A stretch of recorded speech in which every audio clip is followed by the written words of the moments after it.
Bonjour, chers élèves. On commence le premier cours de la première unité concernant la consommation de la matière organique et flux de l'énergie. Avant de commencer le cours, on va faire un petit rappel. On sait que le soleil est important pour la vie sur la Terre.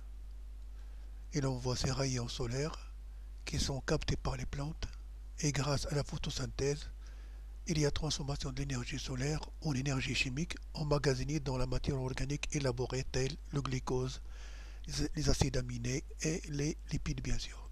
On parle de producteurs concernant les plantes. Cette matière organique elle est consommée par les herbivores. Eux aussi sont consommés par les carnivores. Le tout est consommé par les omnivores et on parle de consommateurs. Les différents êtres vivants sont reliés entre eux par une relation trophique, c'est-à-dire alimentaire. L'un se nourrit de l'autre en formant une chaîne alimentaire. Le cours que vous avez vu en tronc commun science, composé de producteurs qui sont les plantes êtres autotrophes et les consommateurs qui sont les animaux qui sont hétérotrophes et qui se nourrissent de la matière organique produite pour en extraire l'énergie potentielle nécessaire à leurs différentes activités. Lors de la consommation de la matière organique par les êtres vivants, à travers les maillons de la chaîne alimentaire, il y a transfert de l'énergie et on parle de flux de l'énergie. D'où le titre de cette unité, consommation de la matière organique et flux de l'énergie. Pour mieux comprendre, on va faire une petite comparaison entre la première année SVT et la deuxième année SVT, concernant les PC ou concernant les sciences expérimentales. On sait que lors de la première année, vous avez vu que la photosynthèse, c'est-à-dire que les plantes utilisent les rayons solaires pour convertir cette énergie solaire en énergie chimique emmagasinée dans la matière organique. Cette année-là, vous allez voir le contraire, c'est-à-dire que cette matière organique va être consommée par les êtres vivants pour en extraire l'énergie potentielle, la convertir en ATP pour les utiliser dans les différentes activités cellulaires. Quelques notions importantes. Le métabolisme, l'énergie chimique et l'ATP qui est une molécule énergétique. Le métabolisme, c'est-à-dire que le métabolisme cellulaire correspond à l'ensemble de toutes les réactions biochimiques qui se produisent au sein de la cellule. On subdivise le métabolisme en deux parties, anabolisme et catabolisme. L'anabolisme correspond aux réactions de synthèse. On utilise des éléments simples, acides gras, glucose, etc. pour former des molécules plus complexes, protéines, glycogène, amidon, etc. Le catabolisme correspond aux réactions de dégradation des macromolécules en éléments simples, dégradation du glycogène en glucose. À ces réactions métaboliques sont associés des transferts de l'énergie. Le catabolisme permet donc de libérer de l'énergie qui pourra être utilisée dans l'anabolisme ou encore pour d'autres fonctions cellulaires telles les contractions de muscles, qu'on va voir bien sûr dans ce cours. Alors que l'énergie chimique, on parle d'énergie chimique, c'est une forme d'énergie potentielle, énergie qui se trouve dans la structure des molécules et qui dépend du type d'atome et de liaison qui la composent. Cette énergie chimique peut être modifiée lors des réactions chimiques et s'exprime en calories ou encore en joules. On sait qu'une calorie est égale à 4,18 joules.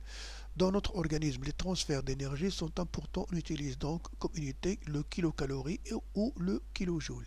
Une calorie correspond donc à la quantité d'énergie qu'il faut amener pour élever la température d'un gramme d'eau à 1 degré ou à 1 degré Celsius. Donc l'ATP est une molécule énergétique. C'est quoi l'ATP? Le rôle principal de l'ATP est de fournir l'énergie nécessaire aux réactions chimiques des cellules. C'est un nucléotide. Donc lorsque je parle de nucléotide, c'est-à-dire elle est composée d'un nucléotide, c'est ça ce qu'on appelle un nucléotide. Ces nucléotides, molécule organique qui est l'élément de base d'un acide nucléique tel que l'ADN et l'ARN, servant à stocker et transporter l'énergie. L'ATP est la réserve d'énergie de la cellule. Cette énergie est donc stockée dans les liaisons entre les groupements phosphates. Donc le nucléotide, le sucre ribose et les phosphates. Donc l'énergie elle est stockée au niveau des chaînes reliant les phosphates.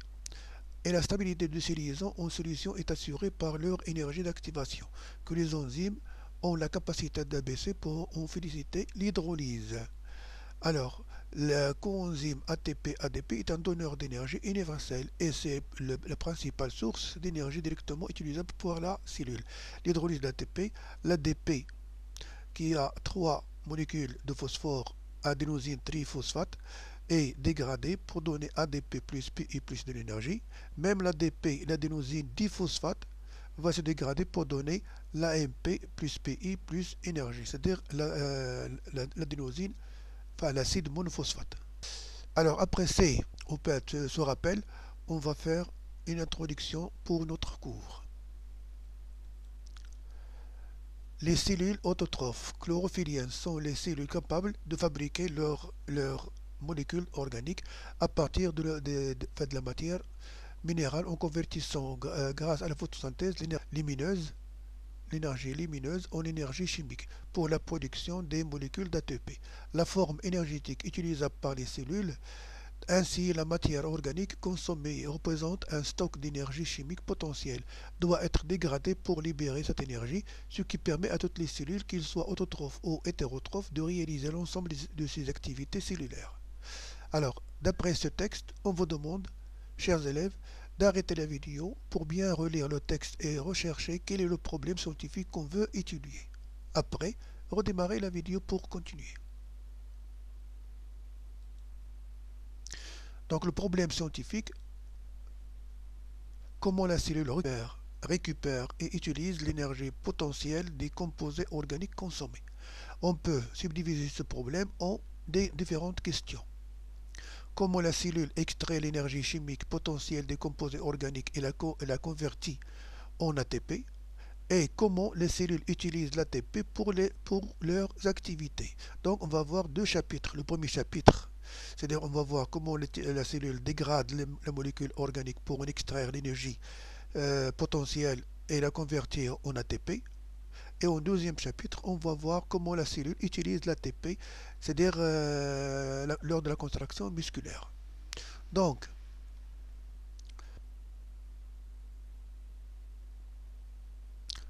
pour le premier chapitre, devenir des nutriments dans la cellule et extraction d'énergie.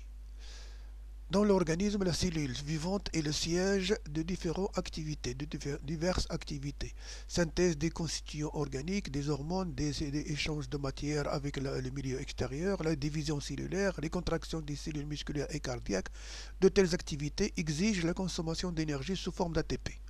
Ce sont les nutriments organiques, acides aminés, acides gras et surtout le glucose, qui constituent la principale source d'énergie. Pour cela, la cellule doit disposer de mécanismes biochimiques qui assurent la dégradation du glucose comme exemple type et la production de l'énergie nécessaire aux diverses activités. Comme tout à l'heure, chers élèves, arrêtez la vidéo et essayez de proposer des questions.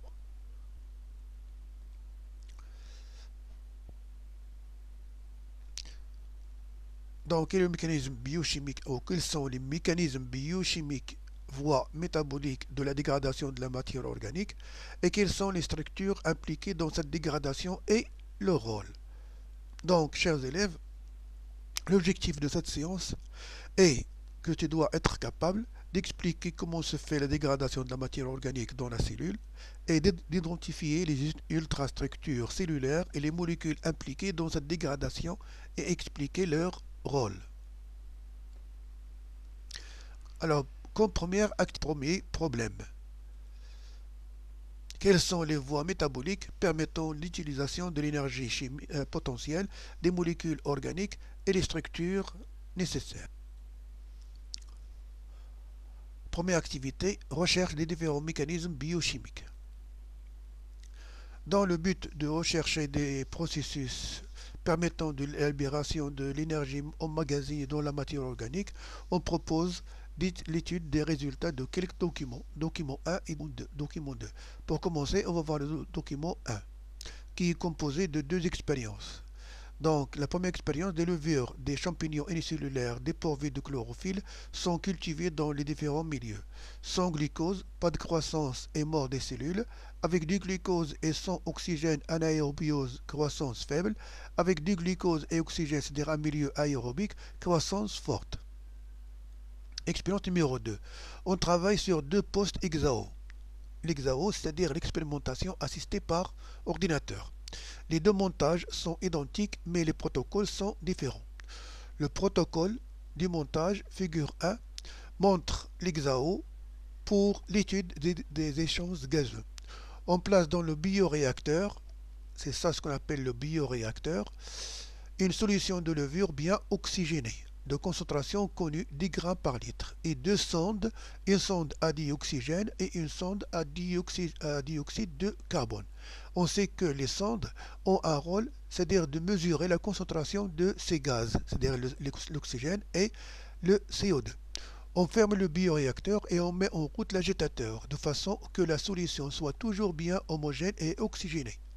On relie chaque sonde à son interface, l'interface, et les deux interfaces à un ordinateur, et on démarre les mesures, puis au bout de 3 minutes, c'est-à-dire le temps T1, on injecte 1 ml de solution de glucose à 5 g par litre. La figure 2 donne les résultats obtenus dans un milieu aérobie, alors que la figure 3 donne les résultats obtenus dans un milieu anaérobie. Les questions. Que peut-on déduire des observations de la première expérience? Après avoir comparé les deux protocoles de la deuxième expérience et en exploitant les résultats, montrez les caractéristiques mises en évidence ici de chacun des types de métabolisme. Chers élèves, arrête la vidéo, relis les expériences et essaie de répondre à chacune des questions par écrit tout seul. Après, redémarre la vidéo pour trouver les réponses que tu compares avec les tiennes. Alors, si on commence à répondre aux questions. Comme première question, on a la première expérience. Que peut-on déduire des observations de la première expérience?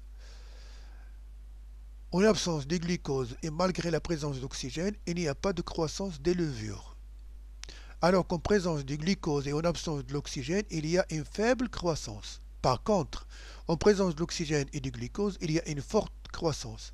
Sachant que la croissance nécessite de l'énergie, on conclut que la croissance des levures nécessite du glucose, mais pas nécessairement de l'oxygène, ce qui montre qu'il y a deux méthodes pour extraire l'énergie du glucose. La deuxième question, on compare les deux résultats obtenus pour en déduire une réponse. Et alors, au niveau de la culture bien oxygénée, après injection d'1 ml de solution de glucose en T1, la concentration de l'oxygène diminue et la concentration de CO2 augmente. L'oxygène diminue, CO2 augmente. Donc les levures absorbent de l'oxygène et rejettent du CO2. Ces échanges caractérisent le métabolisme de la respiration. Au niveau de la culture non oxygénée, après injection d'1 ml de solution de glucose, la concentration de l'oxygène diminue et devient nulle rapidement. Au cours de ce moment, la concentration de CO2 augmente légèrement, puis à partir du moment où il n'y a plus d'oxygène dans le milieu, la concentration de CO2 augmente rapidement. Donc, en absence d'oxygène, dans le milieu, les levures rejettent du CO2. Ces échanges caractérisent le métabolisme de la fermentation. Pour le deuxième document, on souhaite ensuite savoir ou avoir comment évoluent les populations de levures et certains paramètres du milieu en aérobie et en anaérobie. Pour cela, des levures sont placées dans un milieu de culture contenant le glucose en présence et en absence d'oxygène. Le tableau ci-dessous représente les conditions et les résultats de cette expérience, ainsi que la figure numéro 2 représente l'observation au microscope électronique des levures. Comme question, comparer les résultats de l'expérience 1 et 2 Et que peut-on en déduire? Comparer l'organisation de la levure en présence et en absence de l'oxygène. D'après vos acquis actuels, sous forme d'un tableau, réalisez un bilan de l'ensemble des phénomènes qui caractérisent d'une part le métabolisme de la respiration et d'autre part celui de la fermentation. Petit b, écrire plutôt l'équation chimique de chaque réaction. Comme toujours, arrêtez la vidéo, réfléchissez un petit peu concernant vos réponses à ces questions et après redémarrez la vidéo pour comparer les résultats. Donc si on compare les données du tableau, l'analyse des données du tableau montre que les cellules de levure consomment du glucose dans les deux milieux aérobie et anaérobie.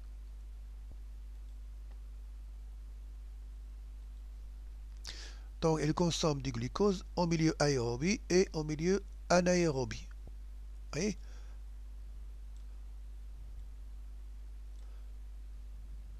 Ça, c'est le glucose initial et ça, c'est le final. Donc, au milieu aérobie, il y a consommation totale du glucose, alors qu'au milieu anaérobie, il y a consommation incomplète de glucose. L'énergie et la masse de levure produite diffèrent d'un milieu à l'autre. Plus grand en présence d'oxygène, plus grande la quantité d'énergie, voilà, 15,98 et là c'est seulement 0,77. Les substances produites aussi, CO2, alcool, eau, différents d'un milieu à l'autre. Vous voyez ici, quantité de CO2 rejetées ne sont pas les mêmes. La quantité d'oxygène absorbée, ça diffère bien sûr du milieu. Et la production de H2O, là, on a présence de H2O, là, non. Production d'alcool, absence de l'alcool et présence de l'alcool au niveau de la fermentation. On peut en déduire que la cellule de levure consomme et dégrade le glucose de deux manières différentes. Donc il existe deux mécanismes biochimiques de dégradation du glucose. Dans un milieu aérobie, la dégradation du glucose entraîne la libération de l'oxygène et de l'eau, avec une grande quantité d'énergie, donc la cellule respire. Dans un milieu anaérobie, la dégradation du glucose entraîne la libération de CO2 et de l'alcool. Avec une petite quantité d'énergie, la cellule fermente. De plus, la dégradation du glucose en anaérobiose est incomplète et il se forme de l'alcool éthylique ou éthanol, alors qu'en présence d'oxygène, la dégradation du glucose est totale avec libération de H2O et de CO2 qui sont des substances minérales. La deuxième question, comparer l'organisation des deux cellules. Si on compare les deux cellules, on voit bien qu'ils ne sont pas identiques. Dans les deux milieux de levure, les deux levures présentent les mêmes organites, un noyau et des vacuoles. Par contre, seule la levure provenant du milieu oxygéné présente de nombreuses mitochondries bien développées, tandis qu'en milieu anaérobie, celles-ci sont rares et atrophiées. Ceci montre que la respiration et la présence des mitochondries sont liées et que le mode fermentation ne nécessite pas de mitochondries et que ces dernières sont des organites cellulaires impliqués dans la respiration cellulaire. D'après vos acquis actuels, sous forme d'un tableau, réalisez le bilan. Alors, le bilan.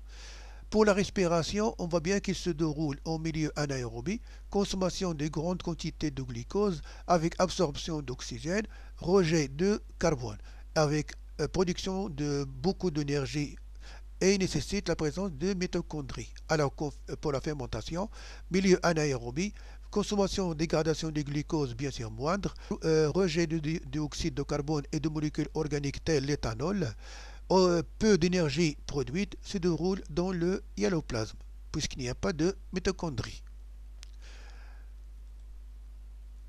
L'équation chimique. Nous savons que la respiration est un phénomène qui consomme l'oxygène et rejette du CO2, et que ces échanges gazeux s'accompagnent de la dégradation de nutriments organiques comme le glucose, et cela par deux mécanismes, deux voies métaboliques, la respiration et la fermentation, qui sont deux types de réactions chimiques permettant d'extraire l'énergie potentielle de la matière organique consommée.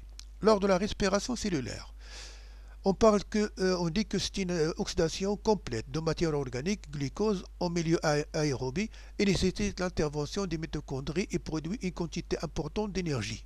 Donc, la formule, enfin l'équation de cette réaction, la voilà.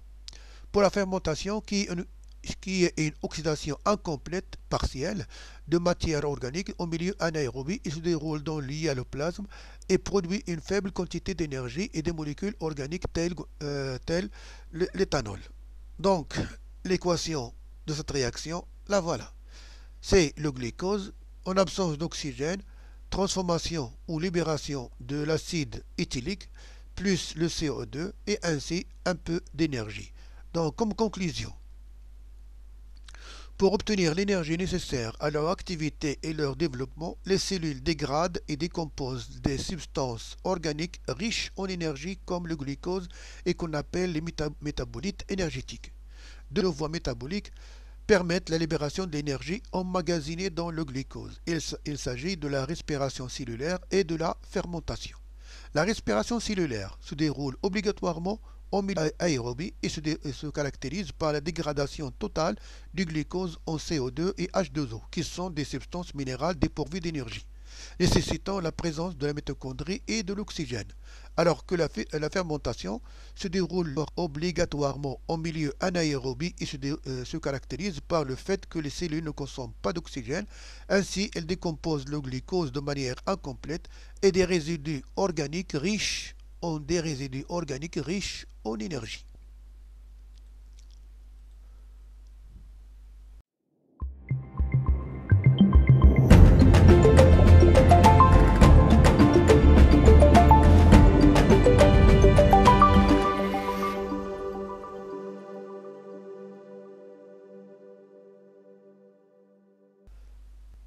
La deuxième activité, on va la subdiviser en deux. Activité de A, on va voir quelles sont les ultrastructures de la mitochondrie. Et en deuxième activité de B, on va voir quel est son rôle. Si on commence par l'ultrastructure de la mitochondrie.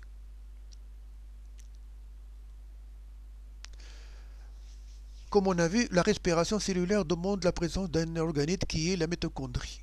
Pour comprendre l'importance de la mitochondrie dans la respiration cellulaire, on doit déterminer d'abord sa structure et sa composition chimique. Pour la structure, on a le document 1. Pour la composition chimique, on a le document 2. Et on a des questions bien sûr. On vous demande de décrire l'ultrastructure de la mitochondrie. Deuxième question, réaliser un schéma annoté de la mitochondrie. 3. Proposer des hypothèses expliquant le rôle de la mitochondrie dans la respiration cellulaire. Si on voit le document 1 concernant la structure de la mitochondrie, on peut dire les mitochondries sont présentes dans toutes les cellules eucaryotes. Les mitochondries sont des organites cellulaires clos en forme de bâtonnet allongé long de 1 à 2 micromètres sur 0,5 à 1 micromètre de diamètre et délimité par deux membranes, la membrane externe et la membrane interne, séparées par ce qu'on appelle un espace intermembranaire, large d'environ 10 nanomètres. La membrane externe est semblable à celle de la membrane plasmique qui est perméable et a de nombreuses substances permettant des échanges avec le cytosol, c'est-à-dire le cytoplasme. La membrane interne est imperméable, complexe et émet de nombreux replis appelés crêtes mitochondriales qui cloisonnent l'intérieur de l'organite appelé matrice, formée d'un gel contenant divers éléments comme l'ADN, des ribosomes et de nombreuses substances dissoutes. Comprenant sa structure, on peut réaliser un schéma. Donc le schéma, un organite qui est en bâtonnet, généralement, limité par deux membranes, la membrane externe et la membrane interne. Cette dernière forme des crêtes, invagination, dont ce qu'on appelle la matrice, enfin qui comprend l'ADN et certaines substances lipidiques et des enzymes bien sûr. Donc pour la composition de la mitochondrie, on doit voir la composition chimique. Donc proposer des hypothèses expliquant le rôle de la mitochondrie dans la respiration cellulaire. Alors si on voit le tableau, On constate que la membrane externe a certaines caractéristiques qui sont semblables à la membrane cellulaire, c'est-à-dire 45% de lipides, 55% de protéines, comparable à une membrane plasmique perméable et peu sélective. Il comprend des canaux protéiques qui permettent des échanges entre les mitochondries et son milieu, c'est-à-dire le cytoplasme. Par contre, au niveau de la membrane interne, si on compare la composition chimique, c'est pas la même. Donc on peut supposer que c'est pas la même, n'est pas comparable à la membrane plasmique. Elle a une surface très importante car il y a des invaginations, c'est-à-dire les crêtes, et elle est imperméable et très sélective. Absence de glucose, présence d'ATP et du pyruvate au niveau de la matrice. Donc on constate que la composition de la matière, de la membrane externe et la membrane interne sont différentes, ce qui implique leur rôle différent. La membrane externe, comparable à la membrane cellulaire, implique son rôle dans la perméabilité et les échanges membranaires entre la mitochondrie et son milieu, c'est-à-dire le cytoplasme. Alors que la membrane interne, au niveau des crêtes, riche en enzymes d'oxydoréduction et en ATP synthase, enzymes catalysant la formation d'ATP, montre que son rôle est dans la production d'ATP. On constate ainsi que la matrice est riche en enzymes décarboxylase et déshydrogénase et en transport de protons H+, ce qui implique son rôle dans les réactions biochimiques qui se déroulent dans la matrice de la mitochondrie, surtout la dégradation de substrats organiques et réactions d'oxydoréduction. La mitochondrie étant un organite cellulaire obligatoire pour la respiration cellulaire, on peut supposer qu'à son niveau se déroule la dégradation complète du substrat organique et synthèse des grandes quantités d'énergie, grâce à la présence des enzymes spécifiques. Pour l'activité B, cherchons maintenant à déterminer le rôle de la mitochondrie. Pour pouvoir préciser le rôle de la mitochondrie dans la respiration cellulaire, on procède à un fractionnement cellulaire, cellules de foie par exemple, par la technique de centrifugation pour isoler les mitochondries. La figure 1 schématise ces différentes étapes, c'est-à-dire on prend les mitochondries, il y a centrifugation, puis séparation du caillot riche en noyaux, et bien sûr centrifugation pour avoir le kilo riche en mitochondries. Une fois isolé, on place les mitochondries dans un bioréacteur, comme tout à l'heure, qui est un milieu approprié et bien oxygéné avec une sonde à dioxygène, ce qui permet de suivre l'évolution de la teneur de dioxygène du milieu. On réalise la manipulation suivante. Au temps T0, on place des mitochondries seules dans le bioréacteur riche en énergie avec une quantité d'ATP et PI. Au temps T1, on injecte une petite quantité de glucose dans le bioréacteur. Au temps T2, on injecte l'acide pyruvique au bout de 3 minutes dans le bioréacteur. Le graphique F3 représente les résultats obtenus par Exao. Les questions: décrire le graphique et indiquer les conditions permettant la respiration des mitochondries, proposer des hypothèses pour expliquer le paradoxe observé, à savoir l'absence de glucose dans les mitochondries, utiliser les résultats des expériences des activités de A et de B afin de prouver vos hypothèses précédentes. Comme toujours, arrêtez la vidéo, essayez de répondre aux questions et après, bien sûr, redémarrer la vidéo pour comparer vos résultats. Alors, si on répond à la première question, décrire le graphique et indiquer les conditions permettant la respiration des mitochondries.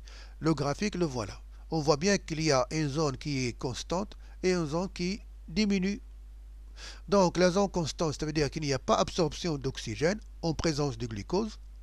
Par contre, lorsqu'on ajoute le pyruvate, c'est-à-dire l'acide pyruvique, on constate qu'il y a une diminution de la quantité d'oxygène. D'après le graphe obtenu, on constate que la concentration de dioxygène reste constante avant et après l'ajout de glucose, pas de respiration, donc les mitochondries ne dégradent pas directement le glucose, alors que l'ajout de pyruvate provoque une diminution de la concentration de dioxygène dans le milieu. Il y a respiration au niveau de la mitochondrie. On déduit que lors de la respiration, les mitochondries utilisent l'acide pyruvique comme métabolite énergétique et non pas le glucose, et cela en présence d'oxygène. Si on propose des hypothèses, On sait bien que le glucose est le métabolite énergétique nécessaire à la cellule, qu'elle dégrade pour produire l'énergie potentielle, alors que la mitochondrie n'utilise pas le glucose mais utilise le pyruvate. Puisque seule l'injection de pyruvate induit une diminution de l'oxygène, qui est donc le substrat utilisé par les mitochondries et non pas le glucose. On suppose que la cellule absorbe le glucose, le transforme en pyruvate dans le cytoplasme et qui sera absorbé et utilisé par la mitochondrie ensuite. Peut-être que la dégradation du glucose débute dans le cytoplasme et se termine dans la mitochondrie. Utilisez les résultats d'expérience 2A, 2A et 2B pour prouver vos hypothèses. Réponse 3. Les mitochondries organiques cellulaires riches en enzymes de dégradation, décarboxylase et déshydrogénase, au niveau de la matrice est riche en transporteurs d'électrons et en ATP synthase, au niveau des crêtes nécessaires pour la synthèse d'ATP, ce qui montre que les mitochondries sont donc bien des organites dans lesquels s'effectue l'essentiel de la respiration cellulaire. Cependant, les mitochondries ne peuvent utiliser directement le glucose. Il faut au préalable que celui-ci soit transformé en acide pyruvique au niveau du cytoplasme, ce qui affirme les hypothèses proposées. Donc, comme conclusion,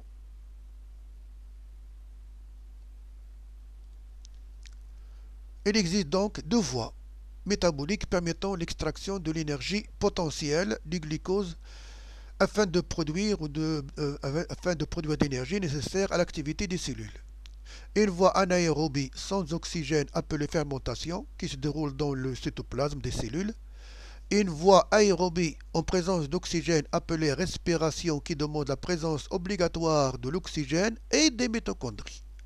Ces mitochondries sont des organites clos délimités par deux membranes, la membrane externe et la membrane interne, qui présentent des replis appelés crêtes mitochondriales, limitant la matrice à l'intérieur, qui est riche en enzymes et porte des sphères pédonculées tournées vers la matrice. Entre ces deux membranes se trouve l'espace intermembranaire. Donc, au niveau de la cellule, fermentation se déroule au niveau de cytoplasme, le glucose se transforme en pyruvate et ce pyruvate s'introduit dans le mitochondrie pour qu'il y ait formation ou production d'énergie sous forme d'ATP grâce à la respiration. Pour terminer, on va voir un peu d'exercice. Donc, pour les exercices que vous allez voir, arrêtez la vidéo, répondre, puis redémarrer pour comparer vos réponses. Donnez deux caractéristiques structurales de la membrane interne mitochondriale, deux caractéristiques de la fermentation. Pour les deux caractéristiques de la membrane interne, présente des crêtes et des sphères pédonculées. Pour les caractéristiques de la fermentation, se déroule en absence d'oxygène et en absence de l'oxygène et de la mitochondrie. Utilisez chaque groupe de 3 mots ou expressions pour construire une phrase illustrant une idée importante. Respiration, fermentation, énergie. Métabolite, énergie chimique, ATP. La respiration et la fermentation sont deux processus métaboliques pour extraire l'énergie potentielle des matières organiques consommées. L'énergie chimique extraite du métabolite est convertie en ATP. Alors, vrai ou faux? La respiration correspond à des réactions chimiques permettant de produire de l'énergie dont la cellule a besoin. Vrai.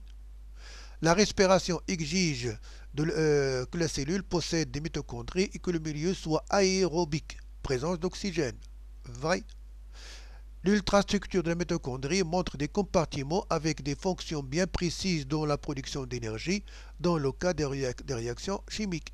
Donc toutes nos réponses sont vraies. Quelles sont les questions à choix multiples? Donc je vous laisse le temps pour répondre à ces questions. Les résultats, les voilà. J'espère bien que vous avez bien compris cette partie du cours. On verra la suite prochainement.